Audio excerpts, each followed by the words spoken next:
Today we are going to take a look on how easy it is to migrate from an iPhone to an Android device using the new Google Pixel 8a. And if you want to check out more details about it, the front face camera quality, the back camera quality, the review, the new features, some links down below. I also shared on my personal Instagram how I was able to pre-order one of these for only 190 euros, but that was a local deal. Nonetheless, I will try to leave a link down below for the best price that I can find at this moment. And if you are watching this video on your Windows 10 or 11 computer and you still haven't activated and can't even edit your desktop icons, don't forget to check out cdksales.com, where we can find budget official OEM keys at an affordable price, and with the coupon code that you can see on screen and down below on the video description, it will get even cheaper. And besides Windows 11 Pro, if you are looking for Windows 10 or even an Office suite that we can aggregate directly to our Microsoft account, you can use the same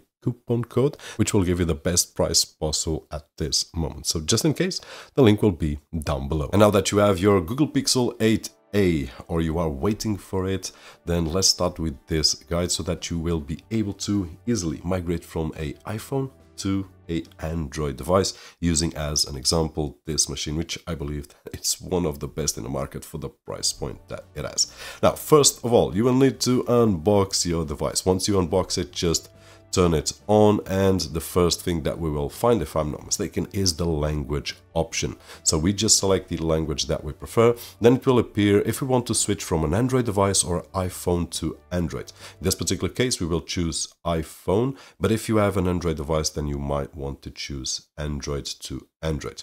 Next, we will select our Wi-Fi network. We will wait a few minutes while the Android device prepares everything. We can insert optionally a SIM card at this moment, or we can put it on later. Next, we will need to create a PIN for our new device, and on the Google Pixel we also have the option to set up a fingerprint unlock on the screen, and also the option for facial unlock. Then the option to select copy data, and we will say yes. Then we will connect the cable between the Android device and also the iPhone.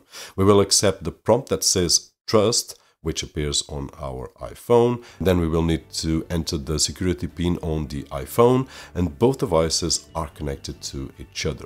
Just press next, and it will ask for the iPhone PIN again, and it will begin to prepare the data transfer from the iPhone to the Pixel 8a. We will then choose what to copy, and we can select the apps, we can select contacts, photos, messages, attachments, calendar, notes, and settings. Once we choose, we can select the apps individually. If we leave them as they are, it will copy all of them which are selected by default. And if we don't want one or another, we can just deselect.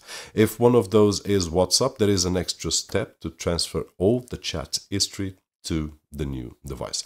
Then we just need to accept the Google services, and after that there will be a few steps, part of the normal configuration options for an Android device, like voice match, Google Assistant, Google Pay, and so on. So it's just a matter of selecting, and then it will start copying all our data to the new device. The waiting time will depend on the data that we have on our old phone. In my particular case, it took about 30 to 40 minutes.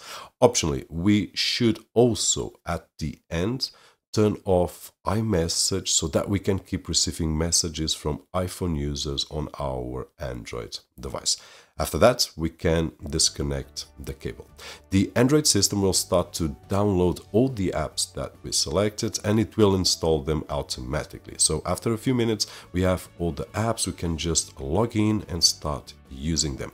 The same goes for the contacts. Once we finish this process, we will have all the contacts on our list, and we will also have all the SMS messages that we selected to transfer. So is as simple as this, transferring from an iPhone to an Android device. Hopefully this video was helpful, and if it was, don't forget the usual thumbs up right over there, which is really appreciated on this side of the screen. My name is Roberto, and as always, I'll see you on the next one.